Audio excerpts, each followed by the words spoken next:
Hello everybody.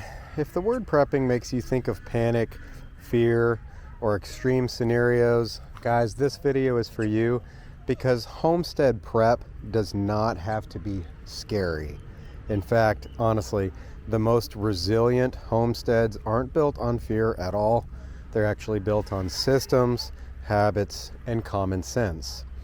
Today, guys, I want to walk you through 5 non-scary practical steps to homestead prep that work year-round, whether the world feels calm or chaotic, especially in 2026. This isn't about doomsday.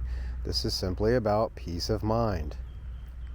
Most people think preparedness starts with buying stuff, okay? But the real resilience starts with routines. If you feed your animals at the same time every day, if you water the same way every week, if you check your fences, your gates, your water sources regularly, guys, you're actually already prepping. You might not even realize it. You just don't call it that, but honestly, you are. Strong routines like that, you notice problems early. You don't panic when plans will change on you. Somebody else can step in if they need to. I would say preparedness is not about stockpiling. It's about consistency. You do not have to go off-grid overnight. You don't even have to go completely off-grid, but you can try to get as much, as self-sustainable as possible, okay? And year-round resilience will come from small reductions in that dependence, that grid dependence we're talking about, stacked over time.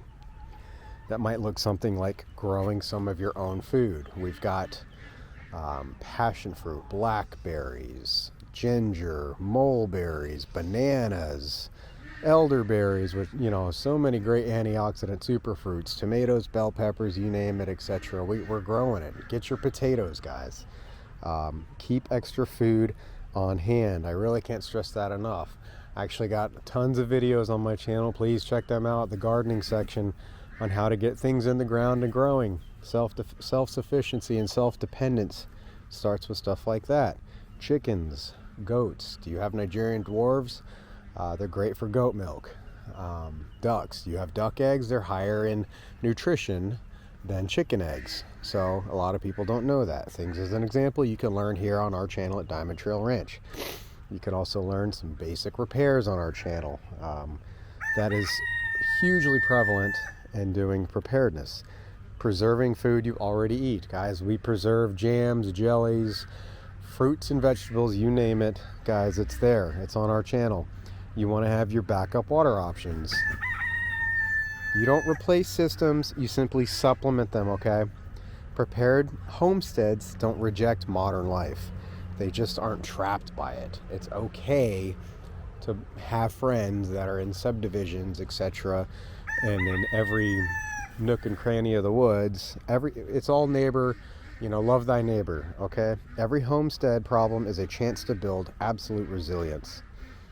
If you have ever said the water froze again, the animals ran out of feed, we didn't notice that fence until it failed, that's not failure. I'm going to call that data, okay? Resilient homesteads don't avoid problems, they actually learn from them. Every fix that you guys make should ask, how do I make this less fragile next time? That mindset is prep without fear. Like when we started off, chicken wire, the green mesh, things like that. That stuff isn't keeping in goats, okay? Now we've since moved on to cattle panel and boards and posts, okay? You learn over time as you go. Again, the mindset is prep without fear. One of the clearest tests of preparedness is this question right here that comes to mind.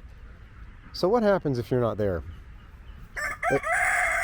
Oh, that rooster's happy. If you leave for a day, if you're gone for a weekend or even longer, I got videos on traveling and what you can do when you're not there, okay? Can someone follow your routines? Are instructions written down somewhere? Are systems simple and clear?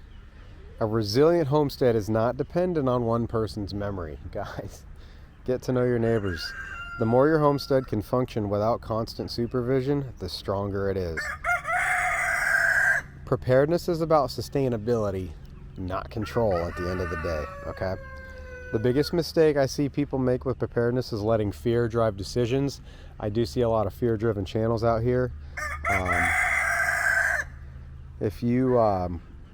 When I think of fear, you know, things like overbuying, burnout, panic decisions, panic buying, or even giving up entirely. Calmness, I would say the opposite of that would be leading to things like slow improvement, better systems, sustainable habits, and confidence. The goal isn't to prepare for absolute every scenario. You can try, you know, Lord willing.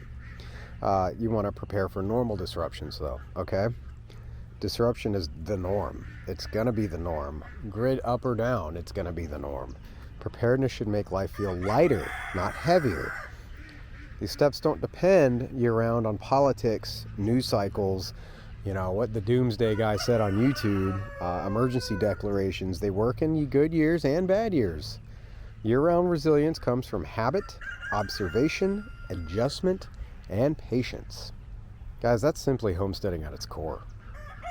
If this video has helped reframe preparedness for you in any way, subscribe to our channel, because we focus on real homesteading, animals, gardens, and calm preparedness. This is no fear, no panic, I almost said fanic, and practical living, okay? Let me know in the comment section, which of these 5 steps are you already doing without realizing it? Because I'm telling you right now, you're more prepared than you honestly think you are. Don't let somebody tell you you're not.